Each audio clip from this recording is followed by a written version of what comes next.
Alexandre Benalla, un collaborateur d'Emmanuel Macron en observation auprès des forces de l'ordre, a été filmé frappant un jeune homme au sol, lors du défilé parisien du 1er mai.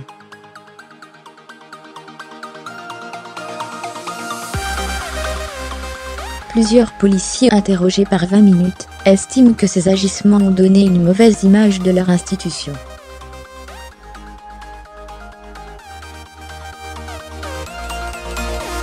Ils dénoncent également l'attitude de leur hiérarchie qui, selon eux, a tenté de dissimuler l'affaire.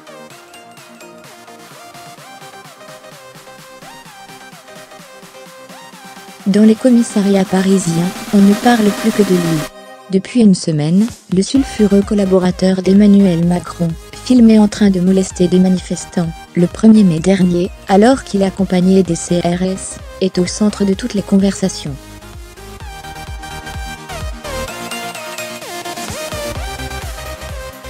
Alexandre Benalla n'est même pas policier, et pourtant il porte atteinte à notre image.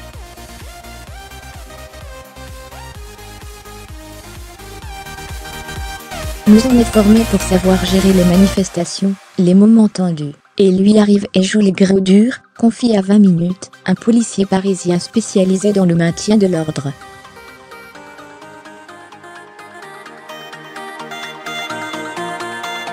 Il ne suffit pas d'avoir le brassard. Pour être flic, les fonctionnaires reprochent d'abord à Alexandre Benalla son intervention violente, place de la Contrescarpe, dans le 5e arrondissement de la capitale.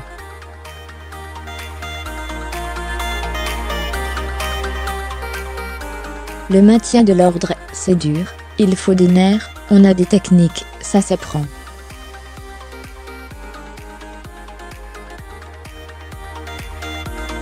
Il ne suffit pas d'avoir le brassard pour être flic, ajoute, amer, un de ses collègues.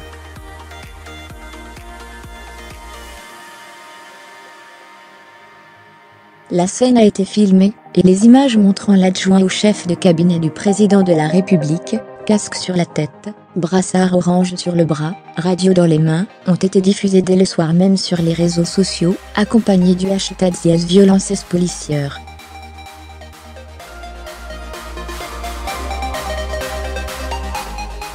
Bien qu'à l'Élysée, ils avaient repéré très vite cette vidéo, et avaient identifié Alexandre Benalla sur les images, ils l'ont laissé tourner, soupire Alexandre Langlois, secrétaire général du syndicat Vigie ministère de l'Intérieur, qui a déposé plainte contre X, et qui s'est constitué partie civile.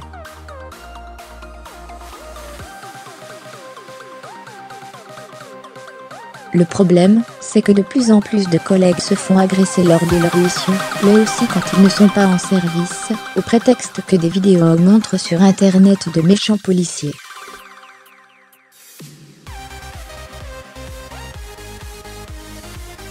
Cela contribue à jeter l'opprobre sur notre profession, insiste le syndicaliste auprès de 20 minutes.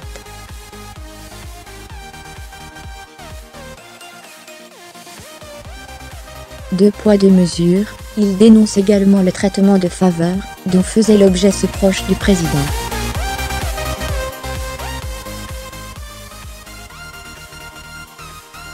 Quand un policier est suspecté d'avoir commis des violences, il n'est pas suspendu 15 jours.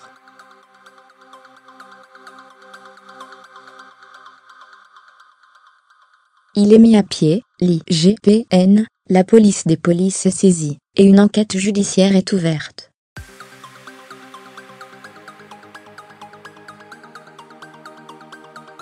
Par ailleurs, les policiers manquent de matériel, alors que lui bénéficiait d'une voiture tout équipée.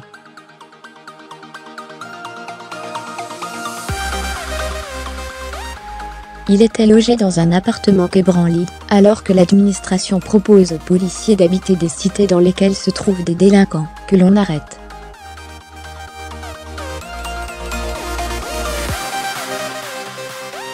Il y a deux poids deux mesures, s'agace Alexandre Langlois. D'autres, comme ceux au gradé de la police judiciaire, déplorent l'attitude de la hiérarchie qui semblait sous la coupe de ce type de 26 ans, sorti de nulle part.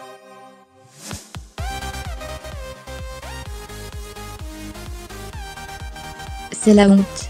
Pour Mathieu Zagrodski, chercheur associé au CESDIP, l'affaire donne effectivement l'impression que des cadres de l'institution policière trempent avec le pouvoir politique, font des choses en dehors des sentiers battus.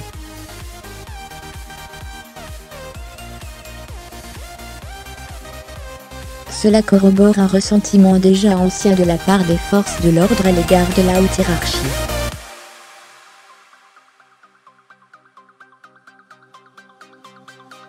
Ce n'est pas nouveau, mais c'est un élément qui contribue au malaise policier ambiant.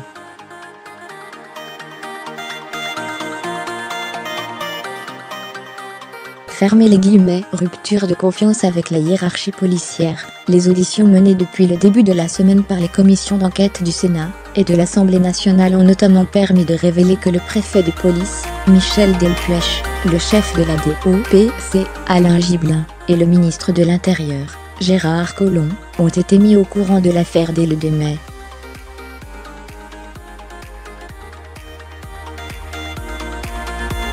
Mais aucun n'a jugé utile de saisir la justice, ni de sanctionner les fonctionnaires impliqués.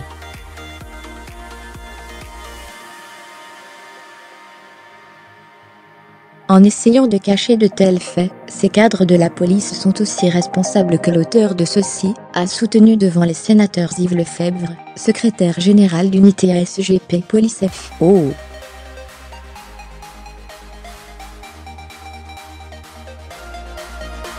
Leurs agissements ont provoqué une rupture de confiance avec la hiérarchie policière, qui était déjà palpable depuis longtemps, mais qui aujourd'hui s'accentue.